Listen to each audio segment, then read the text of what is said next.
तो नमस्कार साथियों, पुनः स्वागत है आप सभी का अपने YouTube चैनल बिहेवियर एजुकेशंस उपकार के क्लास में। जुड़ जाइए एक सकारात्मक ऊर्जा के साथ, कॉपी कलम उठा लीजिए और मेरे साथ आपको नोट्स बनाते हुए चलना है।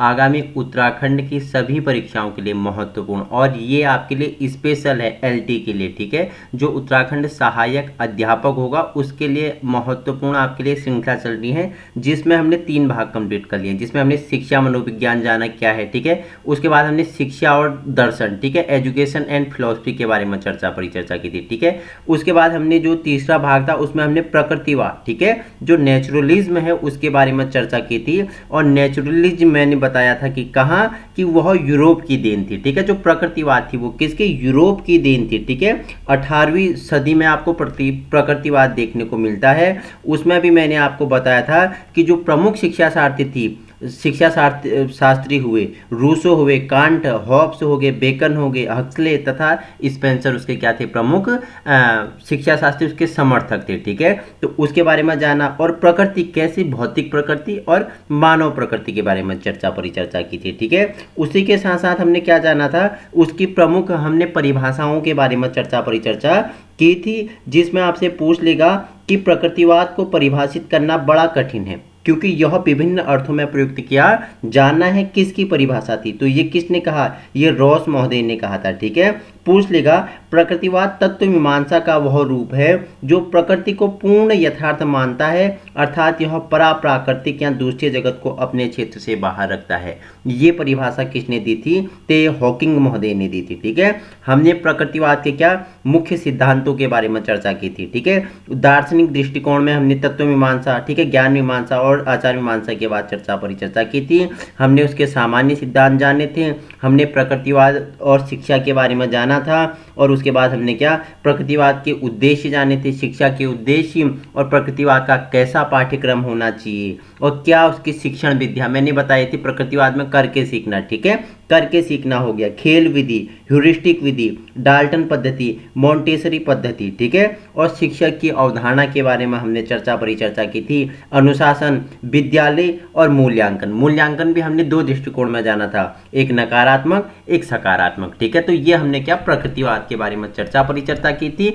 आज हम जानेंगे किसके बारे में, इसका चौथा भाग है, जिसमें हम किसमें आदर्शवाद के बारे में परिचर्चा करेंगे, जिसके प्रवर्तक कौन रहे, सुकरात और प्लेटो, ठीक है। सुकरात और प्लेटो किसके, आदर्शवाद के प्रवर्तक रहे। तो आज हम इसी आदर्शवाद के बारे में हम परिचर्चा करने वाले हैं, ठीक है। बाकी ये PDF आपको टेलीग्राम ग्रुप में मैं शेयर कर दूंगा। टेलीग्राम का लिंक डिस्क्रिप्शन बॉक्स में आपको मिल जाएगा, ठीक है। आप PDF कहाँ, टेलीग्राम से आप प्राप्त कर सकते हैं। बाकी एक बार वीडियो देखें, उसके बाद रिवीजन करने के लिए आप या तो वीडियो में 1.5 की स्पीड से देख लो, या तो फिर आप किसे इस PDF को पढ़ सकते हो, ठीक है। तो आइए आदर्शवाद की उत्पत्ति की बात करें तो आइडियलिज्म शब्द की से हुई है, ठीक है। कहाँ से, आइडियलिज्म शब्द से हुई है, ठीक है। यह उत्पत्ति प्लेटो के आध्यात्मिक सिद्धांत से हुई है। जो आइडियलिज्म है, तो आइडियलिज्म की उत्पत्ति कहाँ, प्लेटो के आध्यात्मिक सिद्धांत से हुई है, ठीक है। जिसे क्या अंतिम वास्तविकता विचारों या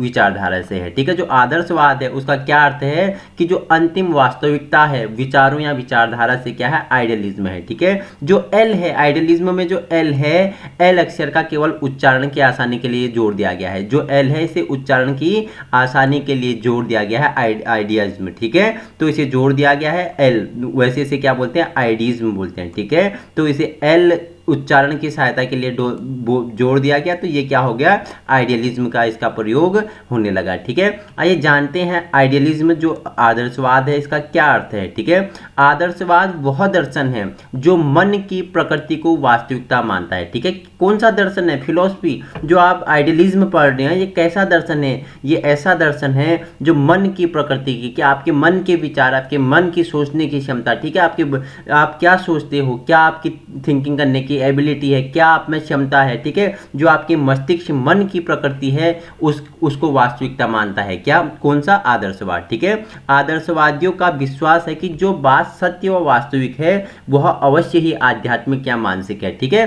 क्या मानते हैं आदर्शवादी, जो बात सत्य है, जो वास्तविक है, वही क्या है, आध्यात्मिक या मानसिक है, वही क्या है, आध्यात्म और मानसिक से जुड़ा हुआ है। उनका यह भी विश्वास है कि भौतिक संसार मन की अभिव्यक्ति का ही साकार रूप है। जो ये भौतिक संसार है, ठीक है, ये क्या है, आपके मन के अभिव्यक्ति का ही साकार है। आपके मन के सोचने की क्षमता, जो आपका मन में उत्पन्न विचार है, ये भौतिक संसार उसका ही क्या है, एक साकार रूप है। तो ये आइडियलिज्म का आदर्शवाद ऐसा बोलते हैं, ठीक है। आदर्शवाद का अर्थ हमने जाना।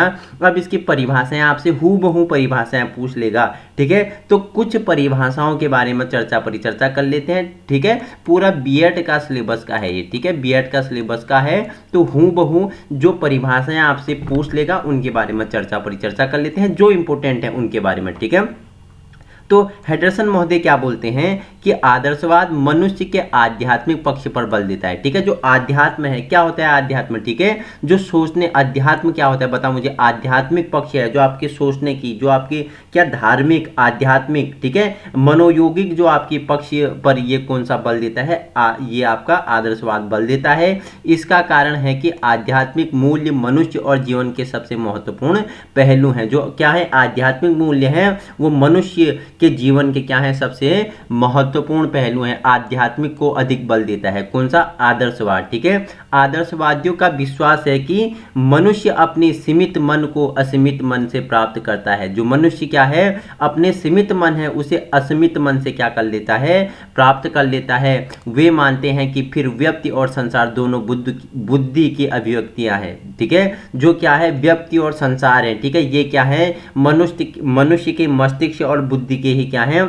अभिव्यक्ति का रूप है, ठीक है। वे क्या कहते हैं कि जो भौतिक संसार है, ठीक है, भौतिक संसार की व्याख्या मन से ही की जाती है। जो पूरी भौतिक संसार है, पहले ही बताया आदर्शवादियों ने क्या बोला कि मन ही एक ऐसा साधन है जो पूरे भौतिक संसार को क्या कर सकता है, उसकी व्याख्या कर सकता है। कौन बोलते हैं, हेडरसन महोदय की ये परिभाषा है, ठीक है। उसके बाद एक नए आते हैं आपके, वो है रोजन महोदय। रोजन महोदय क्या बोलते हैं कि आदर्शवादियों का विश्वास है कि ब्रह्मांड की अपनी बुद्धि और इच्छा है, ठीक है। जो ब्रह्मांड है इसकी क्या है, एक अपनी बुद्धि है, एक अपनी इच्छा है, ठीक है। और सब भौतिक वस्तुओं को उसके पीछे विद्यमान है। और जो भौतिक वस्तुएं हैं ये इस ब्रह्मांड, बुद्धि और इच्छा के पीछे क्या है, विद्यमान है।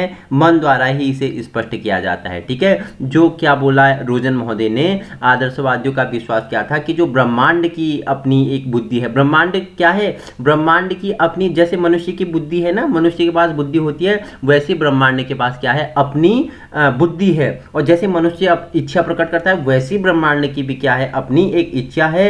और सब भौतिक वस्तुओं को उसके पीछे विद्यमान रहना पड़ता है। मन द्वारा है इस सभी को क्या किया जाता है, स्पष्ट किया जाता है, ठीक है। उसके बाद हॉर्न महोदय आते हैं। हॉर्न महोदय क्या बोलते हैं, तो हॉर्न महोदय बोलते हैं कि आदर्शवाद का सार है जो ब्रह्मांड, बुद्धि एवं इच्छा को अभिव्यक्ति है। विश्व के स्थायी तत्व की प्रकृति मानसिक है और भौतिकता की बुद्धि द्वारा व्याख्या की जा सकती है। देखो आपको समझ में आ रहा है, आदर्शवादी किसे, ब्रह्मांड हो गया, अध्यात्म हो गया, मन हो गया, बुद्धि हो गया, इच्छा हो गया, इस पे बल दे रहे हैं, ठीक है। बुद्धि, इच्छा, मन, ब्रह्मांड, ठीक है। मन ही क्या करता है, इस भौतिक संसार को क्या करता है, साकार रूप देता है। तो ये क्या करते हैं, आध्यात्म मन को क्या कर रहे हैं, ज्यादा फोकस कर रहे हैं, ठीक है। तो अब जान लेते हैं इसके जो आदर्शवाद के आधारभूत सिद्धांत क्या हैं, ठीक है, इंपोर्टेंट है। आध्यात्मिक सत्ता को महत्व दिया। इन्होंने, जो आदर्शवादियों ने क्या, आध्यात्मिक सत्ता को महत्व दिया। पहले से आप जब वीडियो जिसने प्रारंभ से देखा है वो देख रहा है कि आध्यात्म शब्द जुड़ा ही है, आध्यात्म, मन, इच्छा, ठीक है। ये क्या है, आध्यात्मिक सत्ता को महत्व देता है। मानसिक पक्ष की इसमें महत्ता है, ठीक है। जो मानसिक पक्ष है आपका, मस्तिष्क, सोचने की, मन मतलब मानसिक मतलब मन, कॉग्निटिव, ठीक है। मन जो मानसिक शक्तियां हैं आपकी, सोचने की, चिंतन करने की, मनन करने की, विचार करने की, ठीक है। आप क्या सोच रहे हो, कैसे उनको विचार कर रहे हैं, जो मानसिक आपकी शक्तियां हैं उनको क्या करता है, आदर्शवाद महत्व देता है। देखो इंपॉर्टेंट फैक्ट है कि वसुधैव कुटुंबकम की धारणा, ठीक है। वसुधैव कुटुंबकम क्या होता है कि सारा संसार क्या है, एक परिवार है, ठीक है। सारा संसार क्या है, परिवार के रूप में है, ठीक है। ये धारणा किसने दी, कौन सी बात बोलता है कि सारा संसार क्या है, परिवार के रूप में है। तो देखो ये इसकी क्या है, बहुत बड़ी विशेषता है कि सारा संसार क्या है, परिवार है। वसुधैव कुटुंबकम की धारणा कौन, आदर्शवादियों ने दिया। वहीं मनुष्य ईश्वर की क्या है, सर्वश्रेष्ठ रचना है। आदर्शवादी क्या बोलते हैं कि मनुष्य ईश्वर की सर्वोत्कृष्ट रचना है, ठीक है। देखो ये पांचवा आपका लिए इंपोर्टेंट हो जाएगा कि पूछ लेगा कि कौन से वाद ने सत्यम, शिवम, सुंदरम को पर विश्वास किया था, ठीक है। जो आदर्शवाद है उन्होंने क्या, सत्यम, शिवम और सुंदरम सुंदरम में विश्वास किया। इंपॉर्टेंट है, ये स्टार लगा लेना, ठीक है। देखो वसुदेव कुटुंबकम की भावना, एक ये वाला फैक्टर हो गया और एक ये फैक्टर हो गया, ठीक है। आपका तीसरा और पांचवा, सत्यम शिवम सुंदरम में विश्वास कौन करता है? आदर्शवादी करते हैं, ठीक है। अब देखते हैं कि आदर्शवाद तथा शिक्षा के बारे में जान लेते हैं।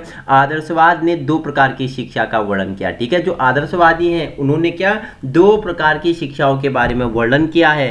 पहला लौकिक शिक्षा है, दूसरा आध्यात्मिक शिक्षा है, ठीक है। देखो लौकिक शिक्षा क्या है? जो शारीरिक विकास है, आपके जो शरीर का विकास हो रहा है, वही क्या है? लौकिक शिक्षा है। भौतिक जगत के लिए ज्ञान प्राप्त करना ही क्या है? लौकिक शिक्षा है, जिसमें शारीरिक विकास होगा, ठीक है। दूसरा इन्होंने क्या बताया? दूसरा बताया कि आध्यात्मिक शिक्षा क्या है, ठीक है। जो अध्यात्म हो गया, धर्म हो गया, ठीक है, मानसिक ईश्वर प्राप्ति के लिए जो आप प्रयत्न करते हो, वही क्या है? आध्यात्मिक शिक्षा है, ठीक है। तो आदर्शवादियों ने दो शिक्षा पे बल दिया, एक आपका लौकिक हो गया, एक आपका क्या हो गया? आध्यात्मिक हो गया। लौकिक में क्या? शारीरिक विकास पे बल दिया, ठीक है। आपका जो शरीर, जो आपके शरीर शारीरिक रूप में जो पूर्ण विकास होता है, और जो आप शरीर के लिए, भौतिक जगत के लिए ज्ञान प्राप्त करने के लिए आप क्रियाएं करते हो, वही क्या है? लौकिक शिक्षा है, ठीक है। दूसरा इन्होंने बताया कि आध्यात्मिक शिक्षा, ठीक है। धर्म, आपने देखा कि आदर्शवाद ने अध्यात्म पे ही बल दिया था, ठीक है। उन्होंने किसमें? अध्यात्म पे बल दिया था। किसने? आदर्शवादियों ने। अध्यात्म हो गया, मन हो गया, इच्छा हो गया, इसमें बल दिया। तो मानसिक जो आपकी सोचने की क्षमता है, मन से जो आपके मस्तिष्क में सोचने, मनन करने, चिंतन करने की जो क्रिया है, उसी से ही आप क्या कर सकते हो? ज्ञान की प्राप्ति कर सकते हो, तो ठीक है। तो दो इन्होंने क्या बताए? प्रकार की शिक्षा बताई, एक लौकिक हो गया, एक आध्यात्मिक हो गया, ठीक है। अब देखो आदर्शवादी शिक्षा का उद्देश्य, शिक्षा क्या उद्देश्य, तो इन्होंने शिक्षा के कैसे उद्देश्य दिए, ठीक है। उद्देश्यों की अगर बात करूं तो देखो आध्यात्मिक विकास होना चाहिए, ठीक है। सहानुभूति क्या होती है? सहानुभूति, दूसरे के प्रति सहानुभूति। आपने बोला है ना कि वो बेचारा, आपने सुना होगा कि बेचारा क्या है? सहानुभूति देता है क्या? बेचारा, ठीक है। कि राम बहुत ही गरीब है, बेचारा राम बहुत ही क्या है? राम बेचारा बहुत ही गरीब है। तो जो बेचारा शब्द है ये सहानुभूति दे रहा है, आप मुझे बताएंगे, ठीक है। तो सहानुभूति हो गया, आध्यात्मिक विकास हो गया, सत्यम शिवम सुंदरम, ठीक है। मैंने बोला है सत्यम शिवम सुंदरम, तो किसने कहा? आदर्शवादियों ने कहा, ठीक है। सांस्कृतिक विरासत की समृद्धि हो गया, और जो क्या है? स्वागीर्ण विकास है, ठीक है। बच्चे का, बालक का कैसा विकास होना चाहिए? शिक्षा में स्वागीर्ण विकास होना चाहिए। आपने देखा कि शिक्षा क्या है? जीवन पर्यंत चलने वाली क्या है? एक प्रक्रिया है, ठीक है। जो जन्म से, जो गर्भ से, ठीक है, गर्भ से प्रारंभ हो जाती है और मनुष्य के मरने तक ये चलती है। शिक्षा क्या है? कभी नहीं रुकती है, जीवन पर्यंत क्या? स्वागीर्ण विकास मतलब उसके सारे, उसके शरीर के, ठीक है, जितने भी पहलू हैं, चहुमुखी विकास आप बोल सकते हो, ठीक है। उसमें वो चाहे वो शरीर से हो, मानसिक हो, शारीरिक हो, ठीक है, उसका मतलब ज्ञान के साथ उसके भावात्मक हो, कलात्मक हो, हर पहलू का उसका विकास होना चाहिए, ठीक है। चहुमुखी विकास होना चाहिए, ठीक है। स्वागीर्ण विकास का अर्थ है कि उसके सारे पहलू का क्या होना चाहिए? विकास होना चाहिए, ठीक है। पढ़ने में तेज है तो उसे पढ़ने के अलावा उसे क्या? चित्रकारी में हो गया, ठीक है, उसे हस्तशिल्प में हो गया, कौशल में हो गया, स्किल में हो गया, उसे हर फील्ड में, हर क्षेत्र में क्या करना चाहिए? उसका विकास करना चाहिए, ठीक है। अब देखते हैं कि इन्होंने, आदर्शवादियों ने कैसा पाठ्यक्रम कहा, ठीक है। पाठ्यक्रम को इन्होंने तीन भागों में बांटा। एक बोला कि क्रियात्मक होना चाहिए, एक बोला कि भावात्मक होना चाहिए, एक ज्ञानात्मक होना चाहिए। देखो क्रियात्मक में इन्होंने क्या बोला कि शारीरिक क्रियाएं, स्वास्थ्य विज्ञान, योग, व्यायाम आदि, ठीक है। अब देखो क्रियाएं दो प्रकार, अगर तुमने क्रियाओं की बात की तो एक शारीरिक हो गया, एक मानसिक हो गया। शारीरिक क्रियाएं जो शरीर को आप कष्ट दे के कर रहे हैं, ठीक है, जैसे दौड़ना, ठीक है, चलना, ठीक है, शरीर के द्वारा किसी कार्य को करना, ठीक है। आप क्या करते हो कि कोई कार्य कर रहे हैं, जैसे कि आपके द्वारा क्या? कोई टेबल का बनाना, आपके द्वारा क्या बनाना? आपके द्वारा किसी अच्छे से सुंदर को कला बनाना, लकड़ी से किसी क्या करना? एक छोटे से भवन को बनाना, ठीक है। और स्वास्थ्य विज्ञान, योग, व्यायाम आदि ये क्रियात्मक में आ जाते हैं। दूसरी है आपकी मानसिक क्रियाएं, जिसमें आपके क्या? साहित्य का विकास हो, आपके भाषा का विकास हो, आपको आपके विज्ञान का विकास हो, ये किसमें? मानसिक क्रियाएं में आ जाता है, ठीक है। इन्होंने दूसरा क्या बोला कि भावात्मक, पाठ्यक्रम में भावनात्मक भी होना चाहिए। भावनात्मक में क्या? कला और काव्य के प्रति प्रेम, आपको प्रेम आपके अंदर उगाना है। कला और प्रेम, काव्य में आपको क्या करना है, आगे बढ़ाना है, ये भावनात्मक हो गया। ठीक है। दूसरा ज्ञानात्मक में बताया कि धर्म और आध्यात्म पे उन्होंने बल दिया कि पाठ्यक्रम कैसा होना चाहिए, धर्म से भी होना चाहिए और आध्यात्म में से भी होना चाहिए। ठीक है। आपके मतलब कि देखो भावनात्मक में भी, कला काव्य में भी आपका विकास हो, धर्म अध्यात्म में भी आपका विकास हो और शारीरिक क्रियाएं और मानसिक क्रियाओं में भी आपका क्या हो, विकास हो। इस प्रकार आप बोल सकते हो कि आपका क्या हो रहा है, स्वागीर्ण विकास हो रहा है। ठीक है। स्वागीर्ण विकास या चहुमुखी विकास हो रहा है। ठीक है। तो समझ में आ रहा है ना यहाँ तक। अब देखो कुछ शिक्षण विधियां हैं आपके लिए इंपॉर्टेंट होगी। ठीक है। देखो प्रश्नोत्तर विधि कौन लाया, तो सुकरात महोदय की है। ठीक है। प्रश्नोत्तर विधि की अगर जन्मदाता पूछेंगे या आपके क्या समर्थक या किसने इस विधि को अपनाया, तो सुकरात महोदय। ठीक है। संवाद विधि के पूछेंगे तो प्लेटो हो गया। ठीक है। और आगमन निगमन विधि पूछेंगे तो अरस्तु हो गए, और तर्क विधि पूछेंगे तो हीगल हो गए, और खेल विधि पूछेंगे तो आपके फॉब्रेल हो गए। ठीक है। अब देखो जो आपके सुकरात, प्लेटो और अरस्तु हैं, इनके बारे में हम आगे भी चर्चा करने वाले हैं। ठीक है। क्योंकि ये आपके सिलेबस में है। ठीक है। सुकरात आपके सिलेबस में है, प्लेटो का शिक्षा दर्शन हो गया, अरस्तु का शिक्षा दर्शन हो गया, सुकरात का हो गया। उसी के साथ हम मैकियावली भी जानेंगे। उसके साथ हम भारतीय में हम किसके बारे में, हम विवेकानंद हो गया, अरविंद घोष जी हो गए। ठीक है। महात्मा गांधी जी हो गए। ठीक है। और आपकी क्या थी, सावित्री बाई फुले जी होगी, और गिरजू के भाई बधेके। ठीक है। गिरजू भाई बधेके के बारे में हम परिचर्चा करेंगे। तो प्रश्नोत्तर विधि पूछेगा तो सुकरात, संवाद विधि पूछेगा तो प्लेटो। ठीक है। आगमन निगमन विधि पूछेगा तो अरस्तु, तर्क विधि पूछेगा तो हीगल, और खेल विधि पूछेगा तो आपके फ्रॉबरेल हो गए। ठीक है। तो ये आपके क्या थे, कुछ शिक्षण विद्या है, आप स्क्रीनशॉट ले सकते हैं, इंपॉर्टेंट है। बाकी पीडीएफ में टेलीग्राम में डाल दूंगा। ठीक है। देखो अब शिक्षक के बारे में परिचर्चा कर लेते हैं। देखो शिक्षक कैसा है, प्राथमिक है, सुविधा प्रदाता है। ठीक है। शिक्षक प्राथमिक है और सर्वोच्च है, जो शिक्षा का प्रावधान करता है। दूसरा क्या है, शिक्षार्थी होता है जो द्वितीयक होता है। ठीक है। क्या होता है, शरीर है, उसका विकास तब तक अपूर्ण है जब तक वह शिक्षा ग्रहण न करे। शरीर का विकास कब तब तक अपूर्ण है, तब तक ये शरीर क्या है, मृत है। आपका शरीर तब तक क्या है, मृत है। इस शरीर का कोई आपका महत्व नहीं है जब तक इसमें शिक्षा का समावेश न हो जाए। तो इसमें शिक्षा का जिस दिन समावेश हो जाएगा आपके शरीर में, तो आपका शरीर क्या हो जाएगा, एक उच्च स्तर उठने लग जाएगा। ठीक है। तो द्वितीयक में शरीर है, उसका विकास तब तक अपूर्ण है जब तक वह शिक्षा ग्रहण न कर ले। ठीक है। तो इतना समझ के अब जान लेते हैं कि आदर्शवाद व अनुशासन के बारे में परिचर्चा कर लेते हैं।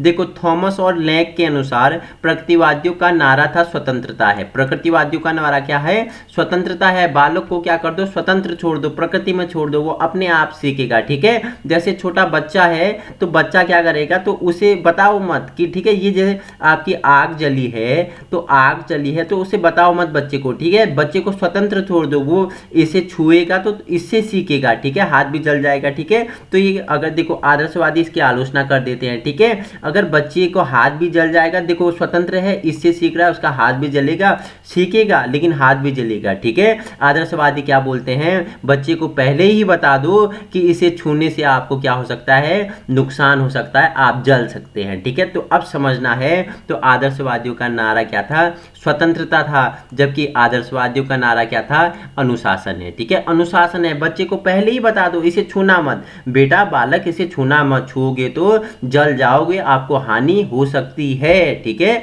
तो प्रकृतिवादियों का नारा स्वतंत्रता और आदर्शवादियों का अनुशासन। ठीक है। आदर्शवादियों का विश्वास है कि बालक का पूर्ण विकास तभी हो सकता है जब वह अनुशासन में रहे।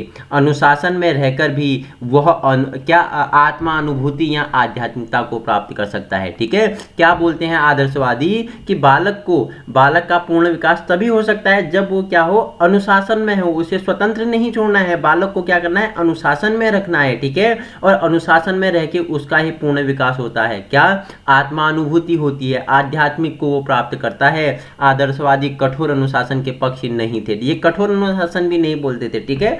कठोर अनुशासन भी नहीं था कि बालक को जकड़ के रखो वाले भी नहीं थे। ठीक है। उसे स्वतंत्र भी नहीं छोड़ना है, उसमें क्या अनुशासन बनाए रखना है, ऐसा बोलते हैं आदर्शवादी।